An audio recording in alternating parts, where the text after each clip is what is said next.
Hello everyone, কেমন আছেন সবাই? আশা করি তো সবাই অনেক ভালো আছেন। অনেক দিন পর আমাদের যে পাইথনের ফার্স্ট এপিআই প্লেলিস্টটা ছিল, সেই প্লেলিস্টটার ভিডিও আমি দিতেছিলাম না। অ্যাকচুয়ালি আমি ব্যস্ত ছিলাম অ্যান্ড যখনই কোনো একটা ভিডিও করতেছিলাম সেটা হচ্ছে একটা ট্রেন্ডিং আছে ইনফরমেটিভ ভিডিও, যেটা আপনাদের সাথে শেয়ার করা উচিত, সেরকম কোনো একটাই ভিডিও কিন্তু আমি পোস্ট করতেছিলাম। সো আজকে মেনলি হচ্ছে আমরা শিখতে চলেছি কুকি প্যারামিটার। এখানে আমি অলরেডি একটা ফাইল ক্রিয়েট করে রাখছি, যেখানে ফোল্ডার, যেখানে আমরা হচ্ছে মেনলি কোড করবো একটু পরেই। সো প্রথমে বলে নেওয়া যাক যে কুকি প্যারামিটারটা কি, মেনলি কুকি জিনিসটা কি। এখানে আমার যে স্ক্রিনটা আছে, এই স্ক্রিনটার বাম পাশে দেখতে পাইতেছেন, এখানে হয়তো বা আপনাদের যদি ক্রম ইউজ করেন তাহলে আই বাটনের মতো দেখাবে। সেখানে যখনই আমরা ক্লিক করবো তখন আমরা এখানে দেখতে পারবো কুকি অ্যান্ড সাইড ডাটা। তার মানে কুকি এমন একটা জিনিস যেখানে something like a browser storage, যেখানে আমরা ডাটা স্টোর করতে পারি ফর এখানে কুকিতে অনেক বেশি যে স্টোরেজ আমাদের দেয় এমন কিন্তু না, এখানে খুবই সীমিত স্টোরেজ আমাদের দেয়, সেটা ইউজ করে আমরা ব্রাউজারে কোনো একটা জিনিস স্টোর করে রাখতে পারি। সো এখন মেবি আপনারা ভাবতে পারেন যে আমরা কুকি স্টোরেজটা কখন ইউজ করবো বা কুকিটা আমরা কখন ইউজ করব।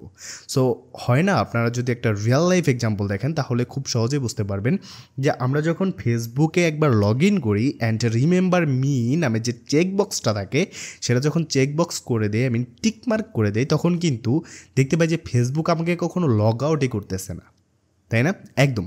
সো ফেসবুক আমাদের লগ আউটই করে না। ফেসবুক না, শুধুমাত্র এইটা সব ওয়েবসাইটে কুকিটা খুবই খুবই ইম্পর্টেন্ট, যেখানে মেনলি হচ্ছে আমাদের কোনো একটা ক্রেডেনশিয়াল স্টোর করে রাখে, যেন আমরা সেই ওয়েবসাইট বা যে আমাদের অ্যাপ্লিকেশনটা আমরা ইউজ করি, সেই অ্যাপ্লিকেশন যেন অটোমেটিক্যালি আমাদের সেই যে ব্রাউজারটা আছে সেই ব্রাউজার থেকে ও গেট করতে পারে, গেট করে সেটা চেক করতে পারে, ভ্যালিডেট করতে পারে যে এই যে কুকির ভেতরে যে ডাটাগুলো আছে, এই ডাটাগুলো কি অথেন্টিকেট, অরিজিনাল।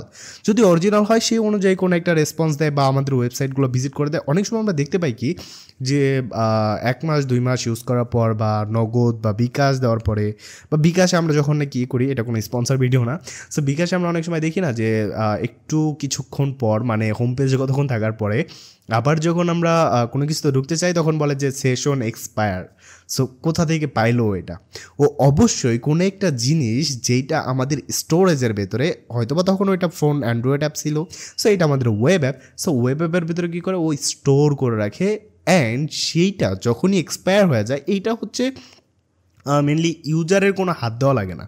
কুকিতে আমরা নিজেরাই ডাটা স্টোর করব, অ্যাজ এ ডেভেলপার হিসেবে কুকিতে আমরা স্টোর করব, আমরা কুকি থেকে রিমুভ করব, সব কিছু আমরাই হ্যান্ডেল করব। ইউজারের এইসব নিয়ে কোনো মাথা ঘামাইতেই হবে না, তারা জানবেও না যে তাদের স্টোরেজে আমরা ডাটা স্টোর করছি অ্যান্ড কী নামে স্টোর করছি। সো এখানে যদি দেখি যে manage on device side data, এখানে ক্লিক করলে দেখতে পাবো গিট হাব। ওকে, সো গিট হাব নামে কিছু একটা আছে, and don't allow to save data and delete from all data. যদি আমি ডিলেট করে দিই তাহলে হবে কি, আমাকে এই গিট হাব লগ আউট করে দেবে, বিকজ অফ তার কাছে আমার কোনো সেশন বা টোকেন বা কোনো কিচ্ছু থাকবে না। গিট হাব বুঝবেই না যে না আমি অথেন্টিকেট, বিকজ অফ তার যে কুকিটা ছিল সেই কুকিটা আমরা রিমুভ করে দিছি। সো প্রত্যেকটা জিনিস আপনারা শিখার আগে ওই বিষয়টা সম্পর্কে যথেষ্ট ধারণা নিয়ে নেবেন, যথেষ্ট জ্ঞান নিয়ে নেবেন। আদারওয়াইজ কিন্তু আপনাদের ভবিষ্যতে অনেক বেশি ফেস করতে হবে প্রবলেম, যেহেতু এখন এআইয়ের যুগ। তার ফুললি যদি আন্ডারস্ট্যান্ড আপনার না থাকে তাহলে অনেক বেশি প্রবলেম ফেস করতে হবে। সো এই যে কুকি প্যারামিটার আছে, এই কুকি প্যারামিটারে আমরা অ্যাজ এ রেসপন্স হিসেবে আমাদের কুকি প্যারামসগুলোকে সেন্ড করতে পারবো, অ্যান্ড আমাদের কুকি থেকে ডাটাকে কি বলে গেট করে আমরা সেগুলোকে হ্যান্ডেল করতে পারবো, দেখতে পারবো, অ্যান্ড সেগুলোকে আমরা আপডেট করতে পারবো, নতুন করে আবার রিঅ্যাসাইন করতে পারবো, আমরা এভরিথিং করতে পারবো। তো চলুন প্রথমে কোডে যাই, অ্যান্ড কোডে যাই এই যে কুকি প্যারামিটার্সটা আছে এইটার একদম নাড়ি ভুড়ি আমরা দেখে ফেলি। সো চলুন শুরু করি।